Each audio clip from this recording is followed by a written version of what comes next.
I am here to help you in whatever you need me for. So, I feel thoroughly unqualified between you two. oh no, believe me. I saw it. I was just looking and I saw you were by yourself Okay, today. So I thought I'll be your second. Thank you. here we are. So welcome. It is Friday and 12 noon, and we are here with the UW Walworth County Extension Master Gardeners. And today is a big day in Gardenland. I hope you're all as excited as I am. We're talking tomatoes, and I am just beside myself with excitement. So I'm going to turn you over to Julie, and we'll get talking. Great. Thank you, Michelle. So welcome everybody. Happy Friday. Happy gardening. So my name is Julie. I am the horticulture outreach specialist for Walworth and Rock counties. And I have with me two master gardeners from Walworth County, Brenda Dolfers and Sue Liedl. And yes, we're going to be talking our top 5 today about tomatoes. Everybody wants to know. So I'm going to go ahead and share my screen so everybody can kind of see that. So just one moment here. And hopefully it's all working. So we're so excited to be with you here today. Just if you're new to joining us, I just want to explain a little bit about who we are. Who is UW Extension? And that's who I am a staff member with. And so, oh, sorry, my slideshow's going a little bonkers. Technology. Okay, here we go. So our extension mission is really to connect everybody in the state of Wisconsin with the University of Wisconsin, and all of our resources and all the information that we have to share. So it is our job to extend the Wisconsin idea, which just means you don't have to go to Madison to get the benefit of the educational resources that the university has to offer. Myself and the Master Gardener program are here to share those and help answer your questions and address any concerns that might be in the local communities. So Master Gardener volunteers, like I said, we have 2 with us today. They are volunteers with the university, and they do go through a certification process. So there is some background training and also maintaining volunteer hours in our communities, as well as continuing education. So Master Gardeners are lifelong learners. There's always something new to learn, especially with gardening. And I'll also mention here that any information we share, we really focus on it being credible and university-based and research-based, so that you know that you're getting reliable information. So I'm going to turn it over to you, Sue, and you can start us off talking about some tomato stuff. Well, good afternoon, everybody. Yep, we're talking about tomatoes today. And for the most part, there's 2 different kinds of tomatoes. There's indeterminate that, as you can see on Julie's screen that we're sharing right now, they can grow 15 feet tall. And indeterminate tomatoes are just that.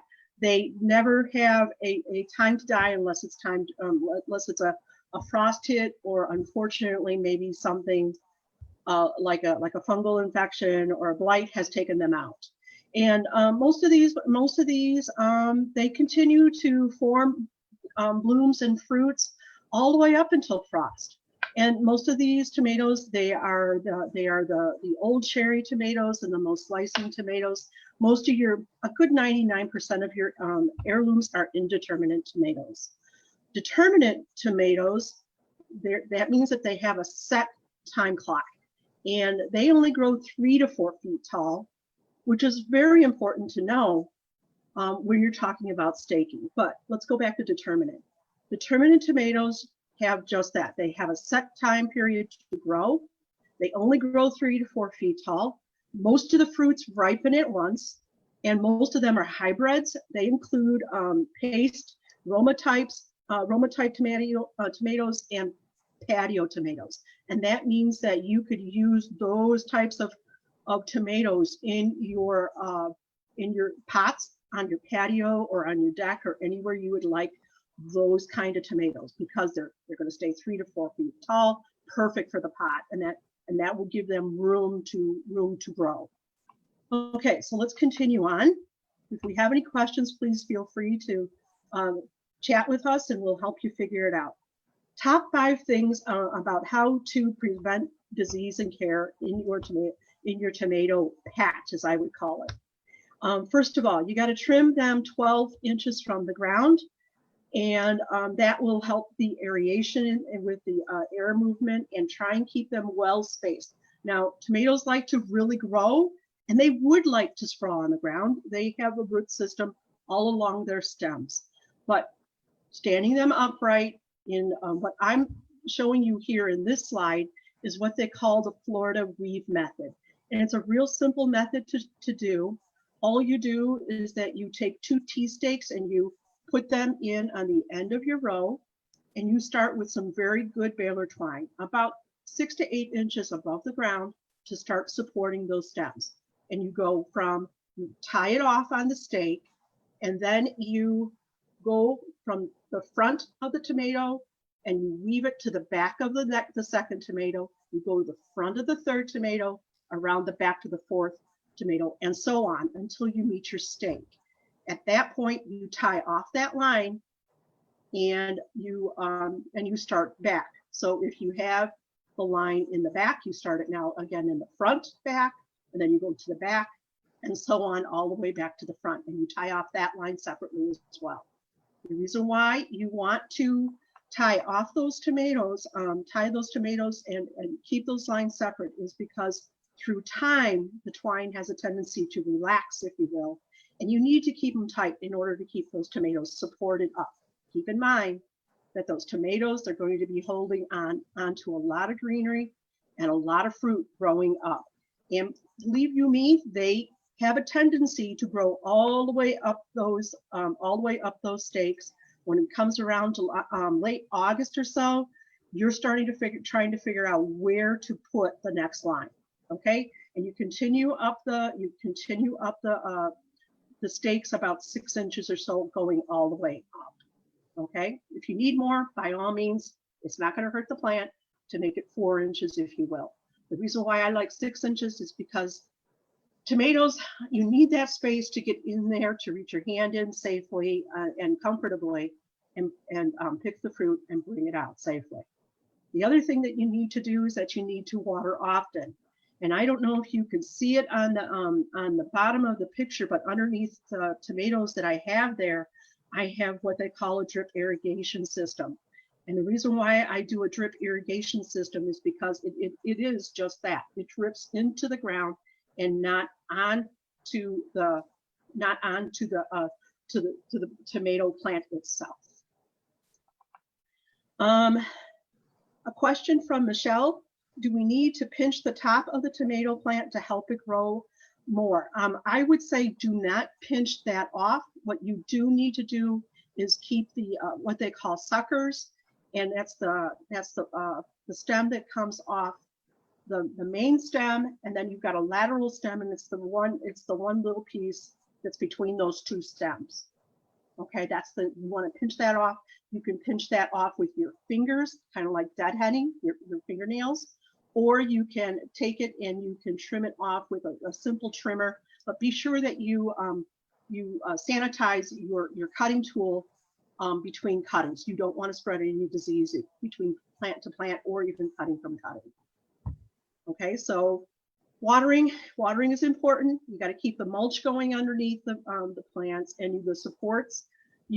For supports, you can use cages, trellis, Florida weave. Be creative with what you have at home.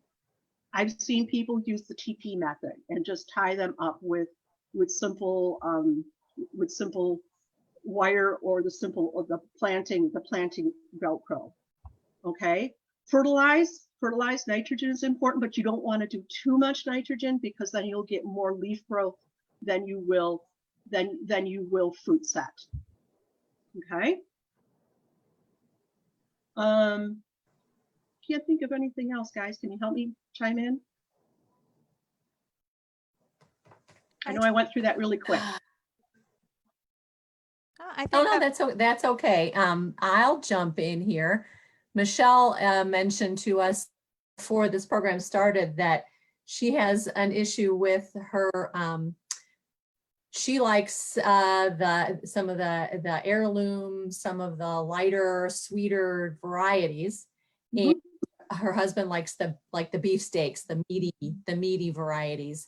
And I have the exact same issue in my household, Michelle. Believe me, my husband, yes, he likes the beefsteak styles.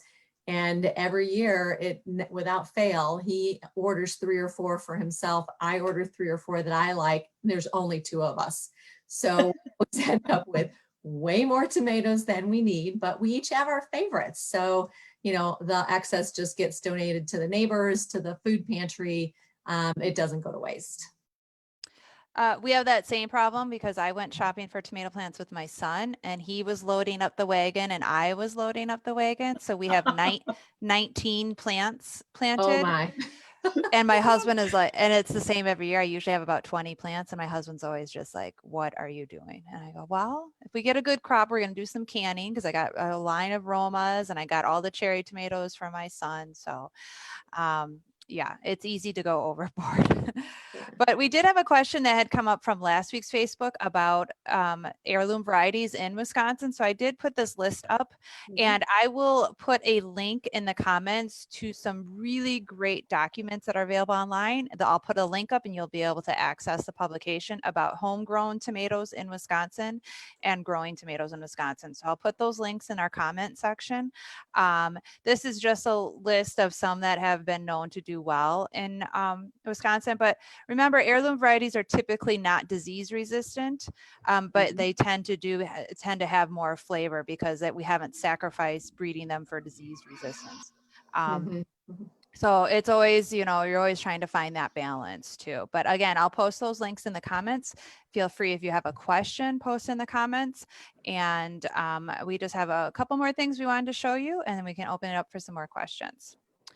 So everybody's favorite, the Japanese beetles.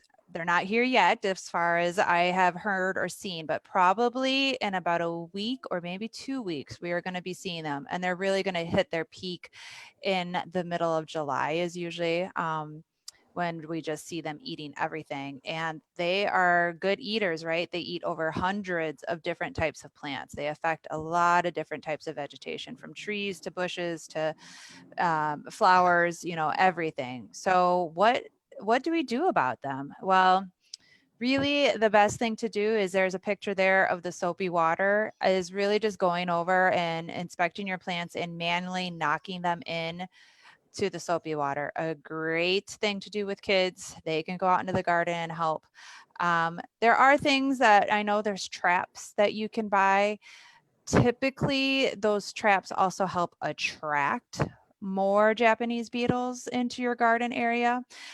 You're never going to be able to get rid of them entirely because they're going to come in from the neighbor's yard or from down the road, or they're just going to fly in. So you can manually kind of control them just through the soapy water method of going around and either kind of just knocking them into this bucket every morning as you see them. They're not going to bite you or anything like that. I don't know if Sue or Brenda, if you have any other tips you want to share about Japanese beetles. I can add that if you get out and scout for Japanese beetles early in the season and you get them whatever method that's the preferred method at the beginning, you will have a lighter infestation throughout the rest of the season, because Japanese beetles actually leave a, for lack of a better term, a scent marker to let other Japanese beetles know where the best food is. So the fewer beetles that you have at the beginning of the season leaving that scent marker, the fewer you'll have it later on in the season when they start to get really heavy and thick. That's a great tip. And that's how those traps that you can buy from your local hardware store work too. They're using what's called a pheromone, and they're using that scent to attract them in. And they're very effective. They're very effective. They fill up the bag and those traps get real stinky with all those dead bugs in them also.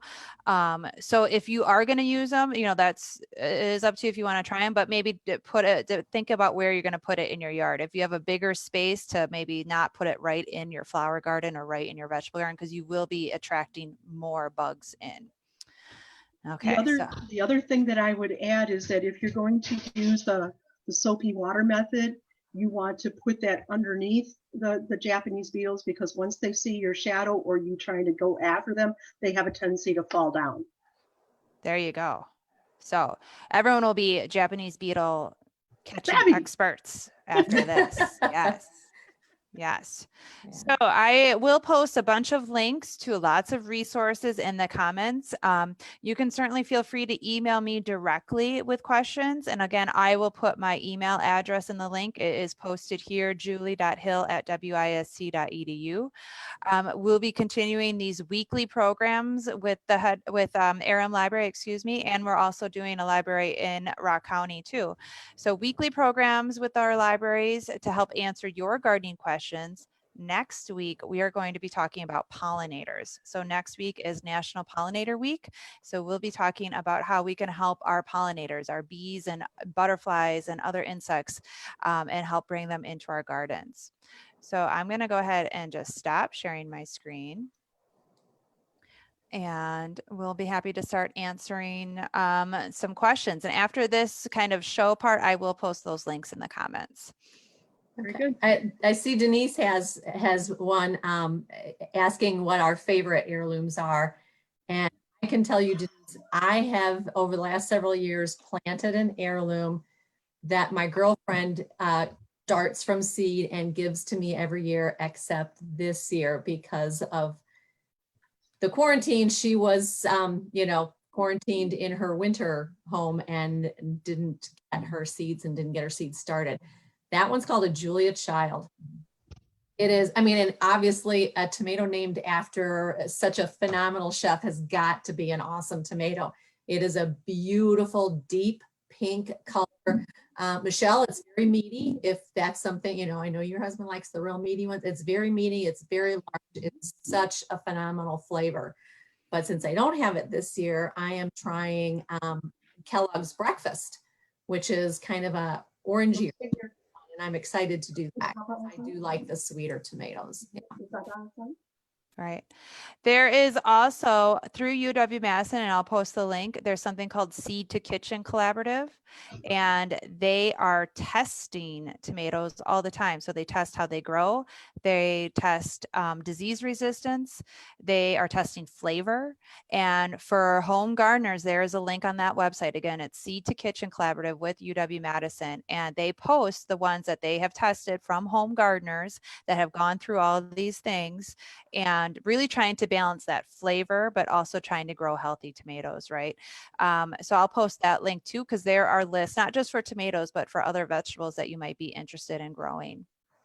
I know there's another question about, I would love tomatoes in the winter. How come hothouse tomatoes don't taste like summer? Great question. Any thoughts, Brenda or Sue? Well, Sue, you started to mention that earlier. I just know that that the ones that we're getting at the grocery store are bred for shipping. They're bred to, to last a little bit longer, to be a little bit tougher, to be able to handle getting stacked on each other and manhandled basically. So when you breed one quality in, you lose a quality. And sorry to say, it's usually the flavor quality that gets bred out first, not on purpose, but somebody's got to go, and that's the easy one that falls out. So most of the time that we the hothouse tomatoes are usually determinate plants, and that means that they've been hybridized, and that means, just like Brenda said, that the flavors are most of the time bred out. They're when they're hybridized and they're determinate, that means they all get done at once. So that means they just go along and they mechanically usually pick the tomatoes, so they can process them through canning, through whatever way that they can do that. So that's one of the things. The other thing is that I have a tendency to think that when you do like a greenhouse tomato, that they're not as good as being out in the nice warm summertime and biting into that nice fresh tomato, fresh off the plant. I mean, there's something between that freshness from the plant to your mouth that just makes all the difference.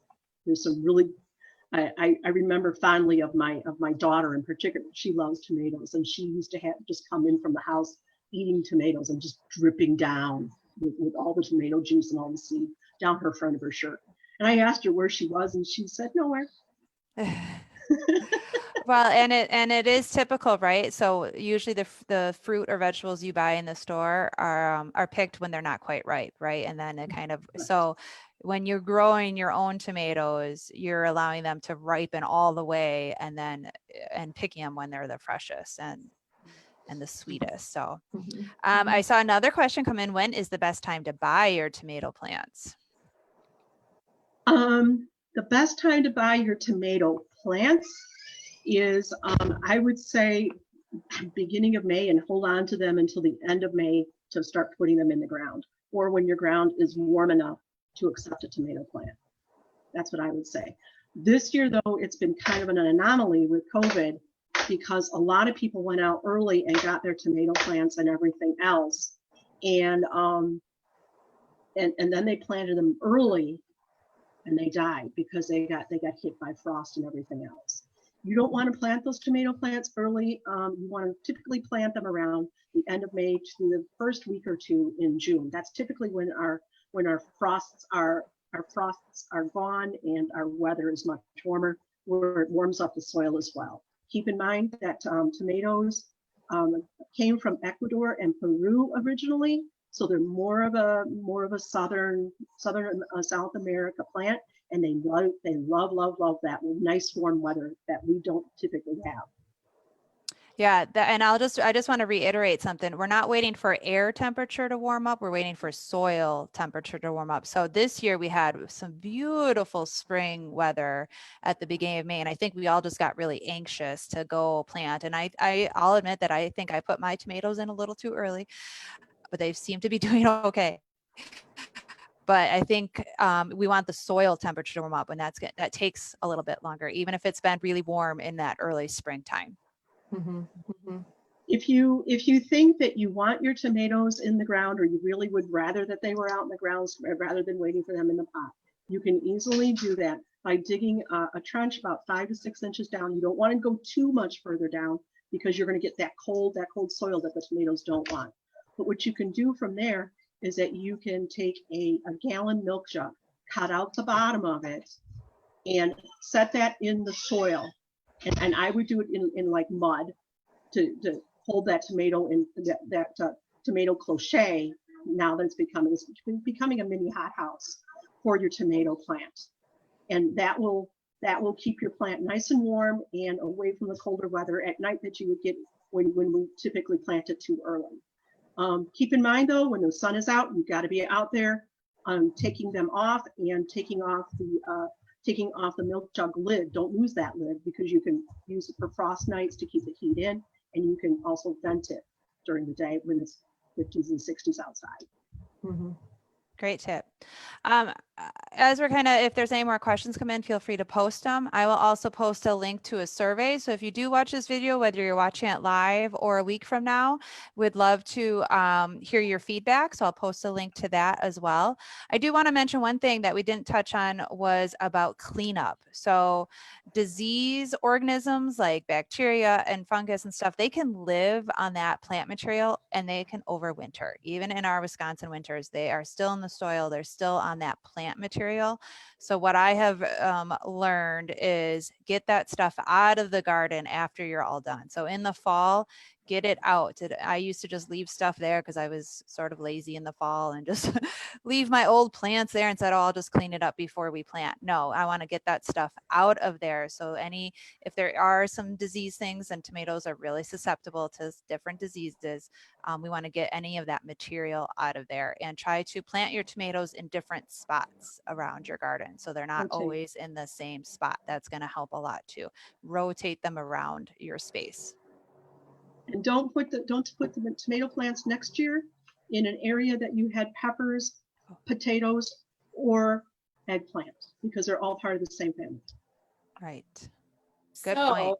okay, so now I have a question. So with my straw bale garden, Yes. we use the same bales for 2 years, you know, because they get all nice and broken down. And but we planted last year, we planted in the same spot.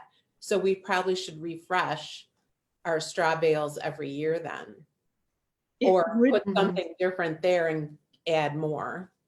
it would be better for you if you refreshed your straw bales. Okay. Okay. It would be a lot safer for you, and a lot better for your plants. That way you're not taking that chance of something overwintering for you. Great. Okay. Thank you. You're welcome. But the other thing that you can do with those broken down bales is that you can cut through like a line or something and put a little bit of soil in there and put in some carrots or beets or something like that, and experiment with lettuces, stuff like that you can experiment with. Okay. Cool. Experimentation. I'll get the husband right on that. Another honeydew. We have come to the end of today's session. I thank everyone for watching, and I thank Julie and our master gardeners for sharing their wonderful experience, stories, and knowledge with us. Join us next Friday. We will be talking pollinators. Thank you, everyone. Thank you, everyone.